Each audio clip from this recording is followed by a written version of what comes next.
So the new film, David Brent, Life on the Road, is out now. We've seen it, we're going to review it very shortly.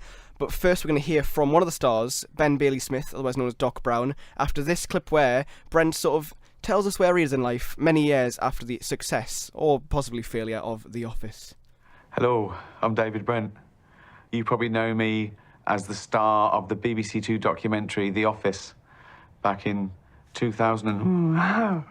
No, that was then. This is now. I'm currently a singer-songwriter, and a rep. I work for Lavichem. What do you mean he does me tampons?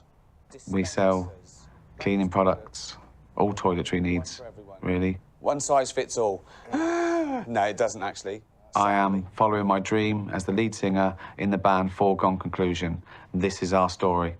Brent, for me, is all about Britishness. You know, there's an element to every one of us, because a lot of us on the surface, we watch Brent and we say to ourselves, oh yeah, I had a nightmare boss like that. We've all had a boss like that. But really deep down, what we're saying in private is, I've been that idiot. You know, I'm socially awkward sometimes. You know, Brent is like the most extreme version of every Brit, in the way that we never say what we really mean in the moment. We're never in touch with our emotions when we should be. It's always after the event, and we think of the good thing to say, or we think of how we should have reacted. You know, we're passionate people and we're highly intelligent, but emotionally, you know, British people, we're a little bit retarded emotionally, you know. And I think Brent's just a really extreme version of that, and that's why he speaks to all of us and makes us cringe and laugh in equal measure. That's Ben Bailey-Smith talking about David Brent, Life on the Road. It's been a long time coming. It's been a long time coming. When did The Office finish? I want to say 2003. 2003, yeah. And so I think there's been like a few specials as well. He's made the odd appearance on TV and stuff. Yeah, so it's been 13 years since the official Office series ended. Yes. And now we're back with David Brent at long last with Life on the Road. Yes. At long last. Now, there's no Office people in this. No. There's no spoilers to say that, because I'd probably just not get people's hopes up as well, I suppose. There's nobody at all in relation to The Office in this film. No. And the people who, I mean, I was expecting to sort of like just well, like you wanted Finchy or you something. wanted Finchy, didn't I you? wanted Yeah. Finchy. I I wanted wanted to say in a Finchy. way about considering like the last encounter they had with Finchy in The Office was less than pleasant. You know, or like I knew what you were saying when we were talking on the show about this another time, that if Dawn and Tim and people like that wouldn't want to be associated with Brent, but it'd be so funny if they just came across him eventually. You know, that would have been like something nice. But I think that'd be too convenient. I think that would be too convenient to the plot. I like the way it is. It's all about David Brent and his life on the road. Yeah. So he's not the boss at Wernham Hog anymore. He is now a rep selling cleaning equipment and ladies' personal hygiene. Feminine hygiene. Feminine hygiene products. I love the way you were like scared to say it as if it was like a swear word. Yeah, but tampons.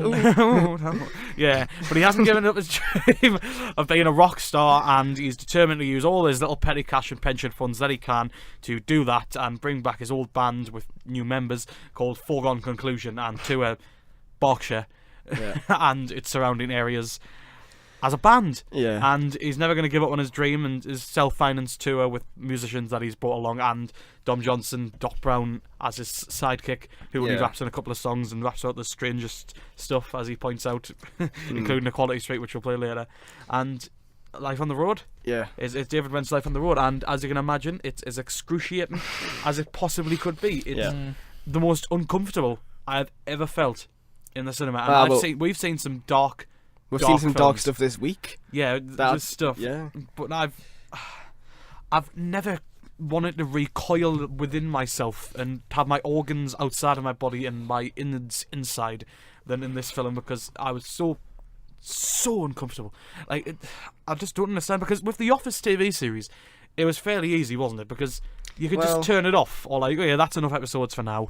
No, I think it made it compelling, and unfortunately, even how cringy it was, you still watch it. It wasn't a case of you can just turn it off. Yeah, no, but like you could turn it off if you wanted to, and like, God knows I did quite a lot, because there's just points when it gets too much, and you just can't deal with how much Brent you're getting in your life. Yeah. You know, you can't have too much Brent in your breakfast, otherwise it goes overboard.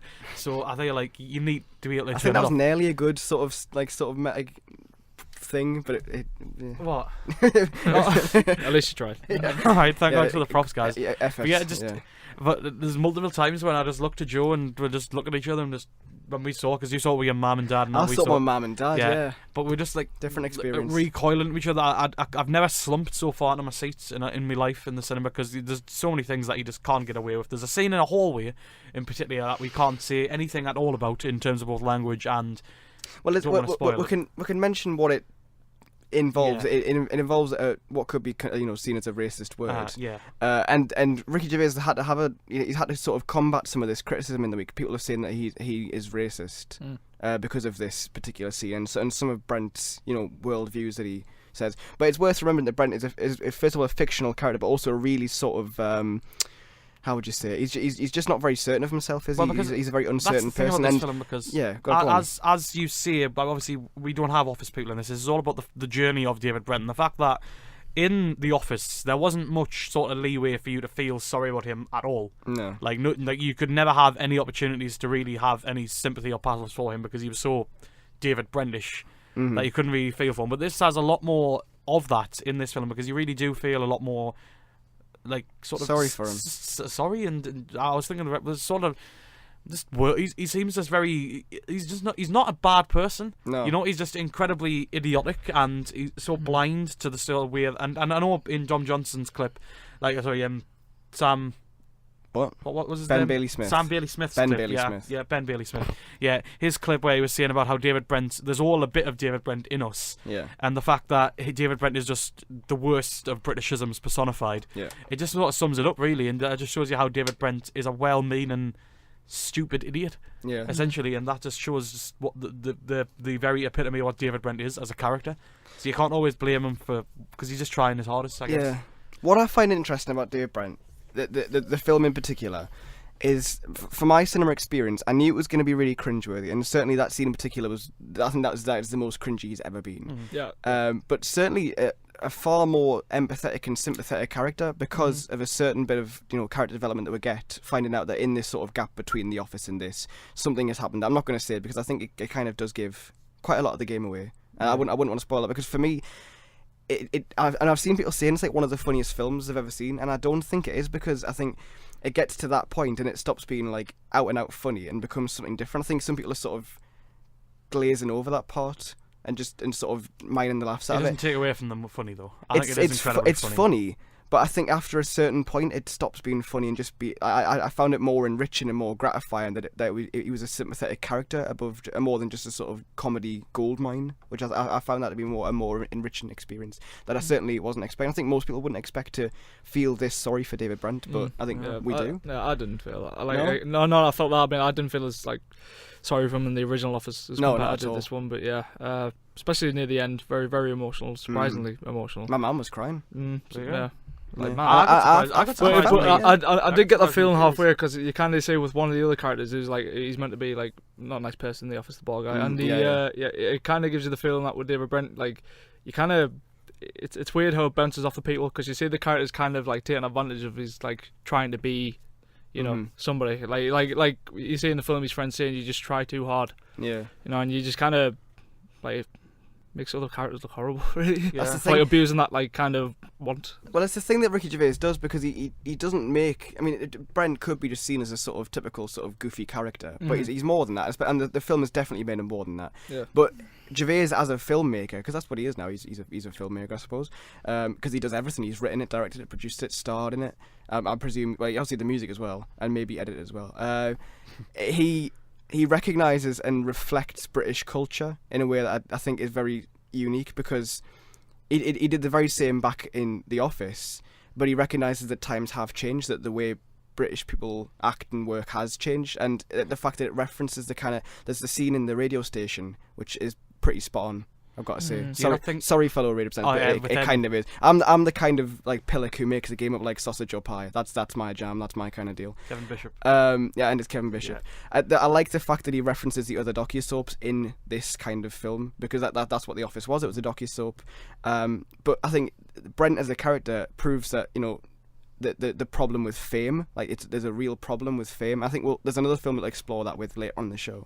But I would compare it to Nerve in that sense, the way it shows that in our sort of society that everybody just wants to be famous and they don't care how they do it. At least Brent is trying his hardest to do something.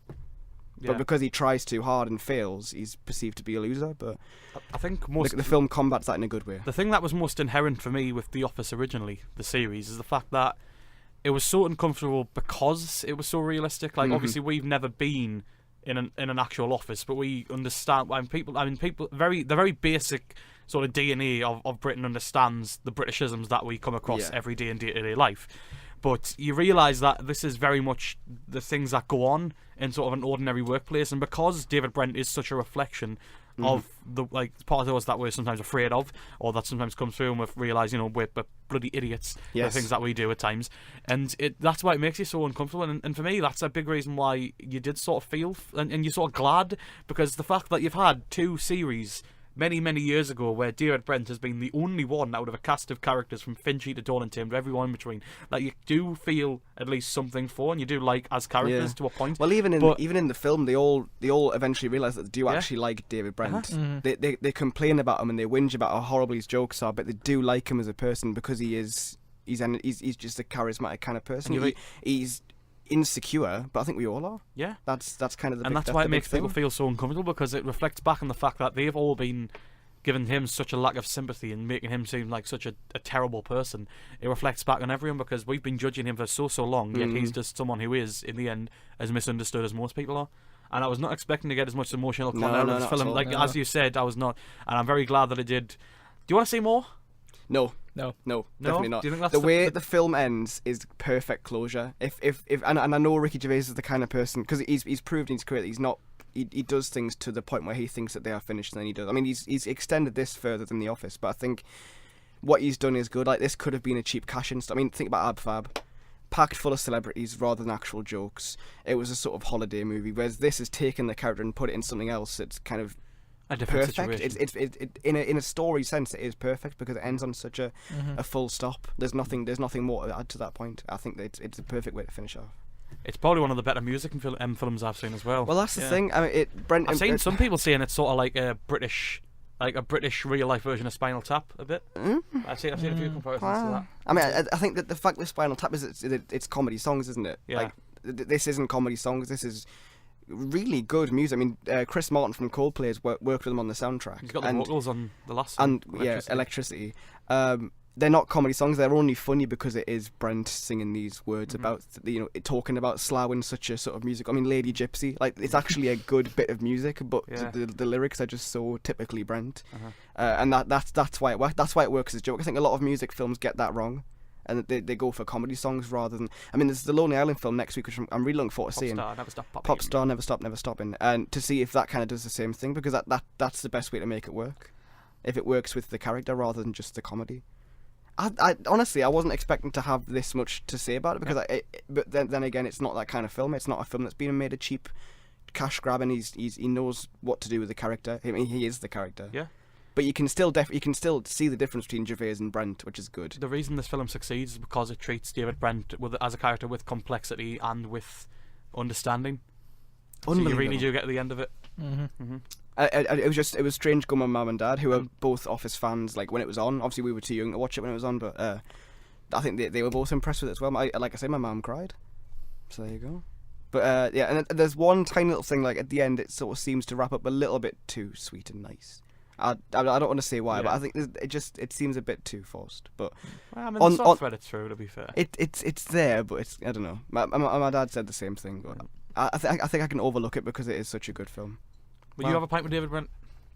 Easily. I think he's just he is funny, like genuinely is funny. Because he just tries really hard, but we all do. That's how you get through. Let's get him to Sunderland. Yep. Oh, no. You could do one of the club nights. You could do like an opening, like in the Office special. Brent at Basement. Yeah. Oh, right. This has to happen now. I'm going to get Ricky on the phone. That's David Brent, Life on the Road. Recommend. Absolutely. Joe? Yeah. So. Even if you haven't seen The Office, this is a really good British comedy. Well, I think even if you've not seen The Office, go and watch The Office. Yeah. Because what have you been doing with your life? There's only 12 episodes of the main series. Yeah. There's a couple of specials. It's excellent. Yeah. It's really good. So what a relief and pleasure it is to say that is a great film. I'm really happy about that, because I was worried. I was a bit worried. I was worried.